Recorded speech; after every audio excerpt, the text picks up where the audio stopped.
Pour la première fois de son histoire, la Cour pénale internationale entame une procédure d'audience publique en l'absence de l'accusé. Joseph Kony, chef de la redoutée armée de résistance du Seigneur, est visé par 39 chefs d'accusation pour crimes de guerre et crimes contre l'humanité. Le mardi 9 septembre, le siège des accusés reste vide dans la salle d'audience de La Haye. Le procès s'ouvre malgré tout. 20 ans après son inculpation, l'homme reste introuvable, mais la CPI a décidé de faire avancer la justice. 3 jours d'audience permettront d'examiner les charges pesant contre l'un des criminels les plus recherchés au monde.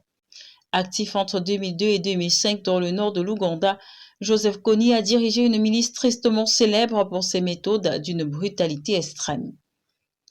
La LRA est accusée d'avoir recruté des dizaines de milliers d'enfants soldats, souvent enlevés, et les avoir utilisés comme combattants, esclaves ou captifs sexuels.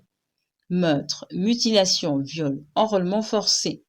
Les témoignages accablants ne manquent pas. L'homme, aujourd'hui âgé d'environ 64 ans, n'a jamais été arrêté. En 2010, les États-Unis avaient lancé une vaste opération pour le traquer avec un mandat d'arrêt international et une prime de 5 millions de dollars, en vain. Depuis, la traque a été abandonnée. Ce n'est qu'en 2024 que la CPI a relancé le dossier en initiant une procédure exceptionnelle, un procès par contumace. La décision ne fait pas l'unanimité. Des avocats chargés de représenter les intérêts de l'accusé malgré son absence ont récemment consulté des chefs communautaires et des responsables locaux dans le nord de l'Ouganda.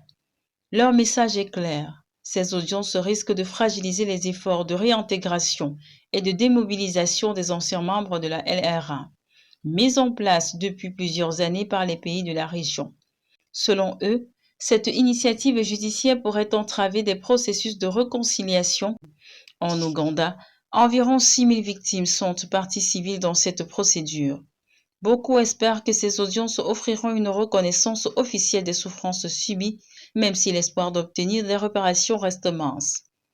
Pour permettre une large diffusion de ces audiences, la CPI a organisé une couverture médiatique étendue. Retransmission radio, passage télévisé et écran public installés dans le nord du pays, y compris dans la ville natale de Kony, Odek.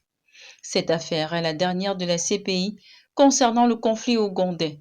Parmi les 5 hauts responsables de la LRA poursuivis, 3 sont morts au combat. 1. Dominique Ongwen a été condamné à 25 ans de prison en 2021 et Kony reste le seul encore en fuite. À l'issue des audiences, les juges auront 3 mois pour décider s'ils confirment ou non les charges à l'encontre de Joseph Kony. Si elles sont confirmées, il sera officiellement renvoyé en procès, une procédure avant tout symbolique, à moins d'une improbable arrestation. La communauté internationale suit cette affaire avec attention. Filer Radar, bien informer et faire découvrir.